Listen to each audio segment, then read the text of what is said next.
guys? Just chilling out here with about 1,000,000 little tiny baby catfish. I don't know if do you see them all moving? They must have just all birthed or hatched. I don't know how catfish have babies. I'm not sure if they lay or they're live baby fish, but there is so many in the water here. It is blowing my mind.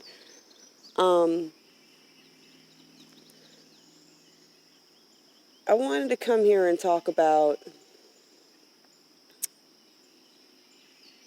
I don't know. I don't know what I came here to talk about.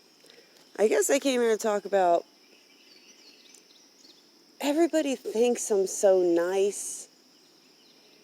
And it's a very weird thing, because of course you guys think I'm nice. I'm not going to post mean stuff online, and I'm not going to talk about mean stuff because it's not stuff I like to dwell on. But I am a triple fire sign with a Pisces, a Venus in Pisces, which means I'm super emotional person. So if I care about you, I care about you a lot. But if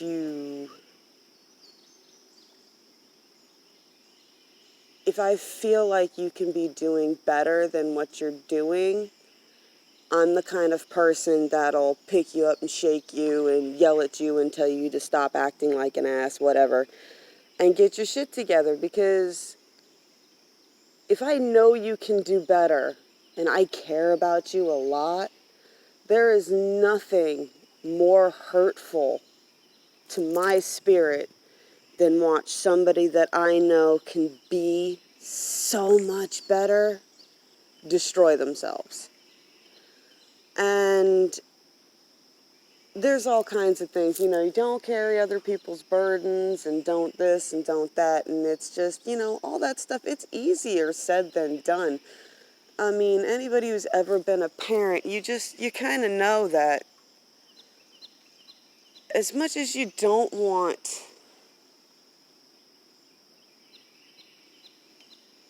to be angry at someone for their problems or addictions or whatever, you can't help it when you see so much in somebody to watch them, mess up something good for themselves. Oh, there's something big down there chasing them up. And I have a hard time dealing with a lot of this online stuff because I spent the majority of my life being completely invisible. Like, completely invisible. My sister was pretty much the star of this show since she was born. I was the second child. I was the one that was, I was always in trouble. I was always doing something I wasn't supposed to. If I was the center of attention, it was for something absolutely ridiculous. Case in point, when I was little, I grew up in military housing. And my dad was on a softball team with the military. I guess it was whatever. It was Navy against Marines or whatever. And we were at a softball game, and I was climbing a tree, as I always was, and I was in a dress with shorts on because my mother knew I would be climbing a tree at some point in that dress.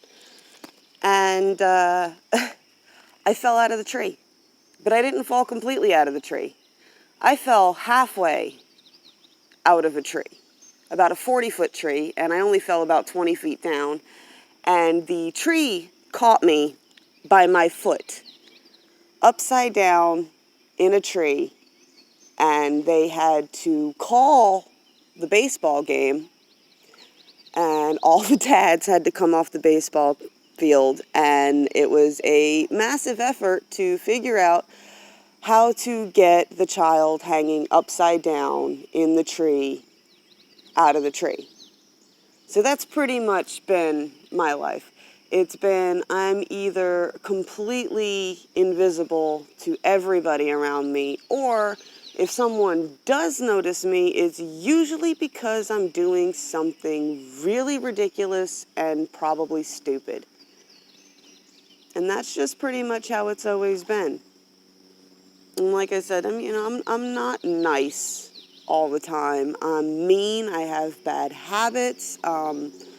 I've been desperately trying to quit smoking for years. I've got 2 ex-husbands, 2 children, that I am desperately trying not to mess up.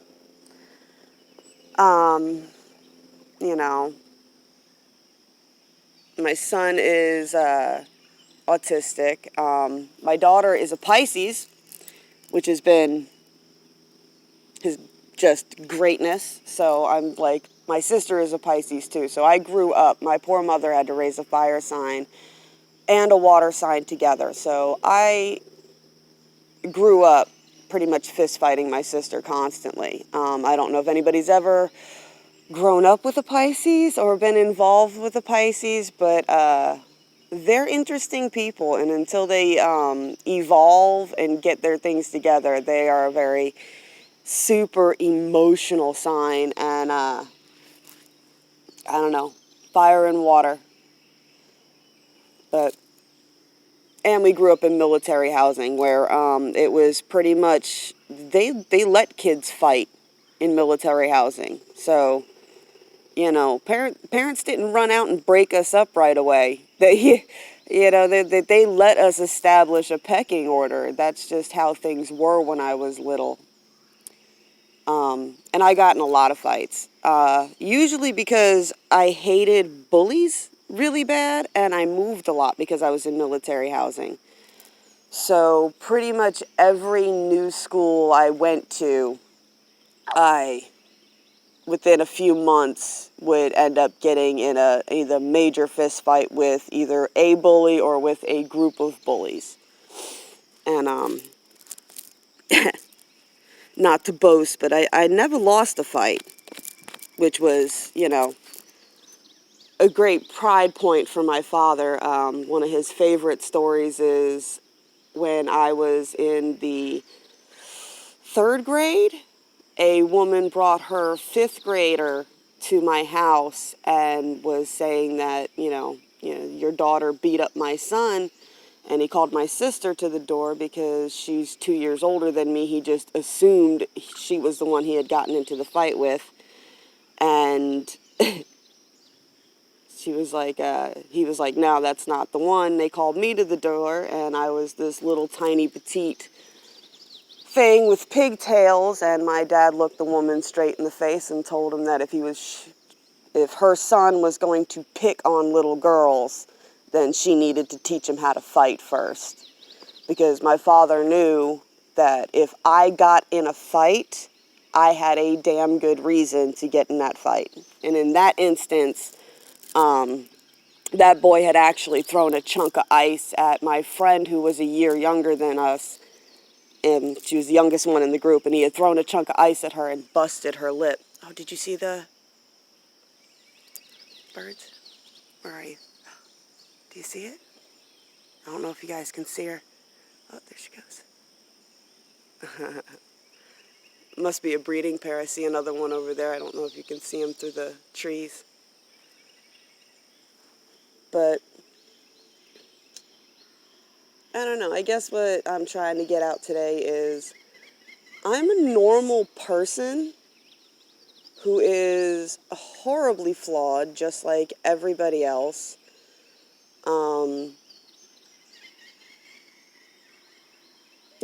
And I mess up just like everybody else. And all this advice and stuff that I give you guys, understand, I can see storylines and timelines for so many people, and I can see so many things that play out and everything else. But when it comes to my own life, I don't take my own advice. I desperately try to take my own advice. And I think this is a problem that a lot of tarot readers deal with, is taking your own advice. because we're great at seeing from an outside perspective everybody else's life but our own, because we are immersed in our own lives. So don't beat yourself up, you know. I mean, the only advice I can give you is every day you get up and you just try to take your own advice, you know. Try to practice what you preach and try not to worry. I don't know. I follow my own intuition a lot. My intuition tells me to do some pretty messed up things. Well, not messed up things, but like, I don't know, my intuition will tell me to do weird things. It'll tell me, like, don't talk to this person for so many weeks, which is hard, sometimes. And sometimes it'll say things like, don't take a selfie for the month of April. Why? I don't know, but I try to listen to it. Sometimes when I'm trying to help someone who's dealing with an issue, I will go to type some advice or tell them something that I see about to happen in their timeline, and I'll get a massive headache and I'll have to delete whatever it was that I was about to tell them, because sometimes if you tell somebody something about their future, you can mess up that timeline, and then whatever that wonderful thing is going to disappear, which is why I have a hard time, which is why I never like to look at my own timeline. And if my timeline does show me something really good, I will generally fuck it up because I wasn't supposed to know about it, you know, because when you know about it, that's what's worse. It's like when you know something bad's about to happen in a timeline, those are the timelines you don't mind shifting. But if you know something good is going to happen, oh, then you start getting worried you're going to mess up that timeline, you know? Something good's going to happen around the corner. Oh, what could I do to mess it up? What's a good way to say this? Seniors in high school. Here's a good metaphor. Senioritis. How many of you had that friend in high school that made it all the way up to halfway through senior year, and they already had all their graduation stuff, but they started skipping school right there at the end, you know? And then they messed it up, and then they ended up not being able to graduate with everybody else, and they had to, you know, do summer school to finish something before they could get that diploma. So I spend a great deal of time trying not to worry about the future, and in turn, I end up worrying about the future. And that's pretty much all I gotta say. Oh, look at that. There's a car coming. So I'm gonna let you guys go. Just a shout out, just show you where I'm at. Just a big old dirt road.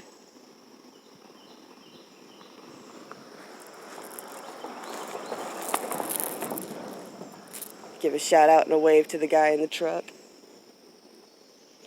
And I'll tell you else something.